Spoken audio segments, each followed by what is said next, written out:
On Tuesday, March 9th.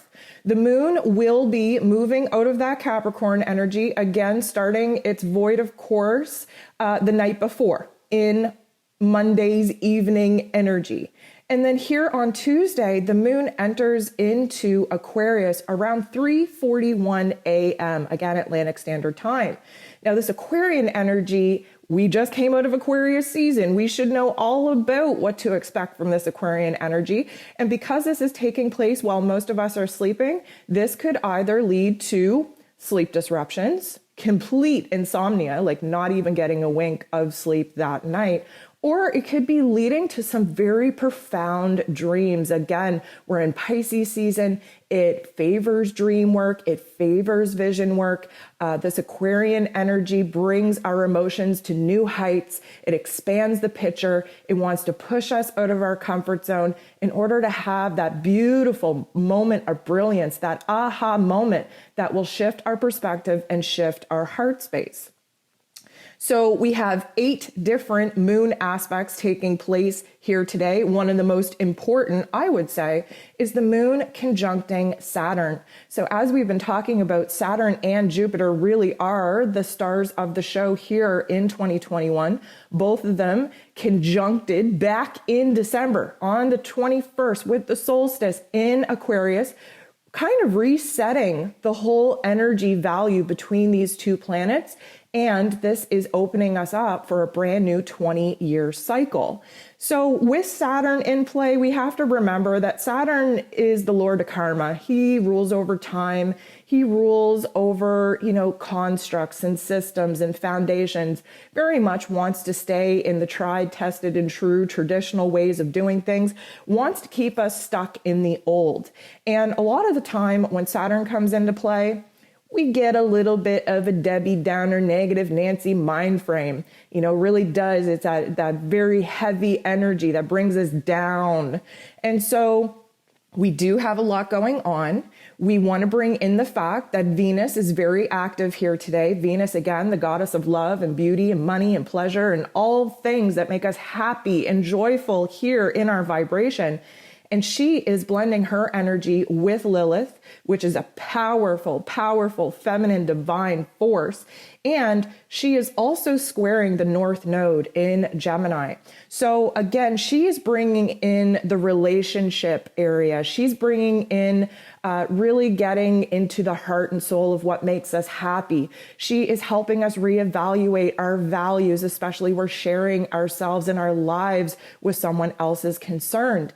And because the moon is conjunct with Saturn, meaning sitting right beside Saturn in Aquarius in the cosmos, bringing that little bit of negative Nancy, down to Earth here, Venus is really shining a bright light on our loneliness. So many of us are still desperately holding on to relationships that we know we've outgrown, that are not in the same vibration that we currently are at, in fear of being alone forever. I have been talking about how soul contracts have been ending, creating a space for new ones to enter into our realm. Again, Pisces season is about wrapping things up, about endings. And many of my clients out there are and have been in relationships that they had no business being in. Their time and their soul contract should have been over years ago.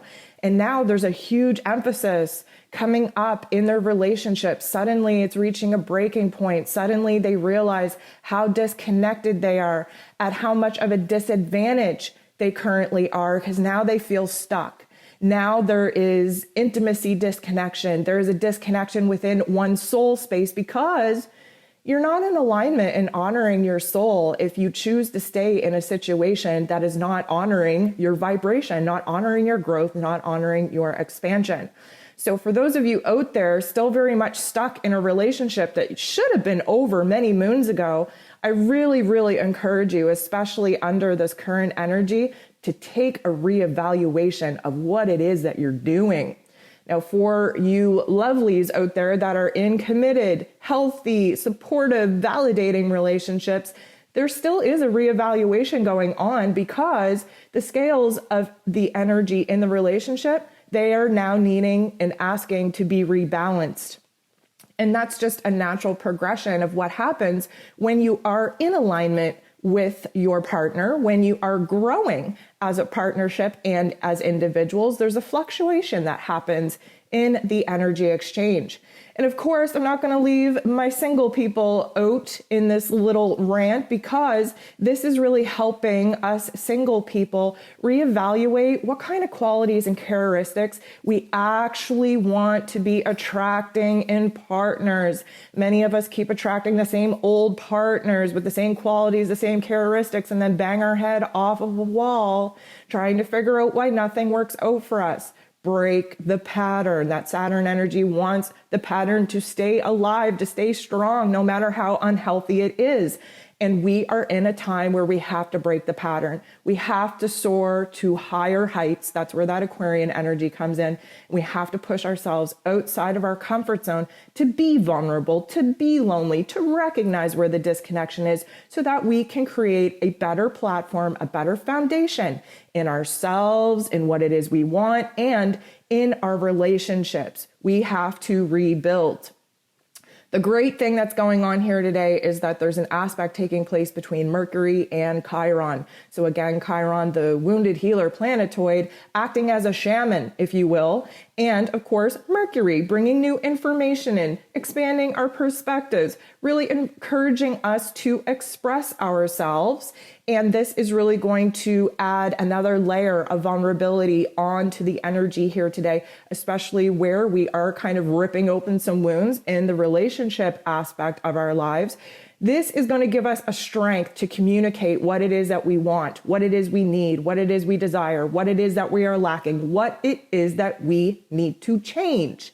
Yes, it can be very difficult to have these heart-to-heart conversations. Yes, it can be very difficult to express ourselves knowing that our truth might hurt and wound another person, because we want to avoid doing that. But guess what? Your truth doesn't change the way that you think and the way that you feel. Your truth needs to be honored. It needs to be spoken.